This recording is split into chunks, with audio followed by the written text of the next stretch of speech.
আজকের পর থেকে তুমি তোমার অ্যান্ড্রয়েড মোবাইল ফোনটিকে কম্পিউটার বানিয়ে ফেলতে পারবে।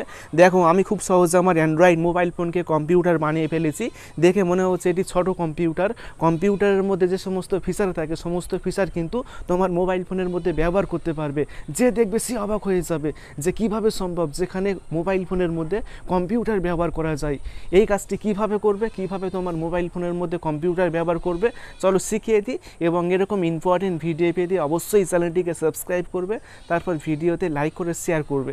চলো এখন আমরা শিখে আসি কীভাবে অ্যান্ড্রয়েড ফোনের মধ্যে কম্পিউটার ব্যবহার করা যায়।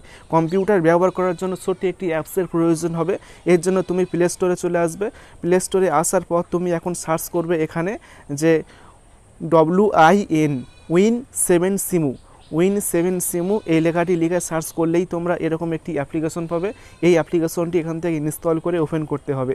তো এখন আমি অ্যাপ্লিকেশনটি ওপেন করে ফেলেছি। অ্যাপ্লিকেশনটি ওপেন করার পর কম্পিউটার যেরকম ওপেন হয়, ঠিক আছে, উইন্ডোজ স্টার্ট হয়, ঠিক সেরকমভাবে কিন্তু এরকম স্টার্ট হবে উইন্ডোজ। দেখো এখানে উইন্ডোজের যে লোগো থাকে সেই লোগোটা কিন্তু এখানে শো করছে। তারপর তোমরা এখানে এরকম একটা ছবি দেখতে পারবে। এই ছবিতে তোমরা একবার টাচ করবে।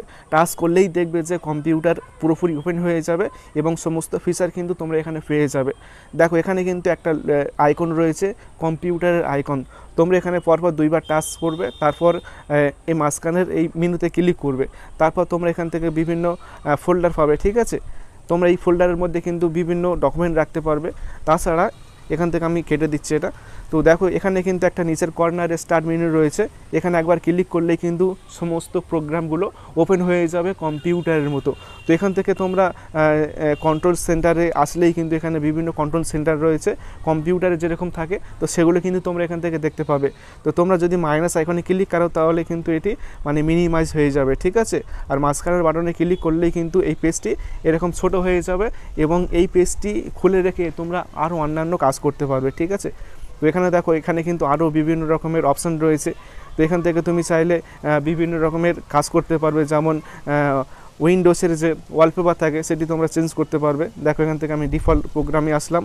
তো এখান থেকে তোমরা আরও বিভিন্ন রকমের কাজ করে নিতে পারবে। দেখো তারপর এখান থেকে তোমরা যদি আরেকটি কাজ করো, এখানে ক্লিক করে এই যে কন্ট্রোল প্যানেলে আসবে। আসার পর তোমরা এখান থেকে নিচে আসবে। নিচে আসার পর দেখবে যে এখানে রয়েছে ডিসপ্লে। এই ডিসপ্লেতে ক্লিক করলেই তোমরা কিন্তু এখান থেকে ডিসপ্লেটিকে জুম ইন জুম আউট করতে পারবে, রেজুলেশন কম বেশি করতে পারবে, ঠিক আছে। তো তোমরা যদি চাও যে ওয়ালপেপার চেঞ্জ করবো তাহলে তোমরা এখান থেকে কিছুক্ষণ চেপে রাখবে। তারপর এই যে সবার নিচের যে অপশান রয়েছে পার্সোনালাইজ, এখানে ক্লিক করতে হবে। তো একটা ক্লিক করলাম, তারপর মাঝখানের এই আইকনে ক্লিক করবে। তো পেজটি কেটে গেলে আবার করছি আমি, ঠিক আছে। তো মাঝখানের এই আইকনে ক্লিক করার পর এই যে এখানে তোমরা বিভিন্ন রকমের কিন্তু ওয়ালপেপার হবে।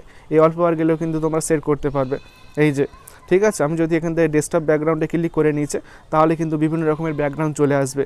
তো এখান থেকে তোমরা ব্যাকগ্রাউন্ড চেঞ্জ করে নিতে পারবে খুব সহজে। তো কম্পিউটারের মতো লাগছে। তো আশা করি তোমরা বুঝতে পেরেছো যে কীভাবে অ্যান্ড্রয়েড মোবাইল ফোনের মধ্যে কম্পিউটার ব্যবহার করা যায়। আশা করি ভিডিওটি ভালো লেগেছে। ভিডিওটি ভালো লাগলে অবশ্যই ভিডিওটি বন্ধুকে শেয়ার করবে, তারপর ভিডিওতে অবশ্যই একটি লাইক করবে। দেখা হবে নেক্সট ভিডিওতে। সকলে ভালো থাকবে। Thank you.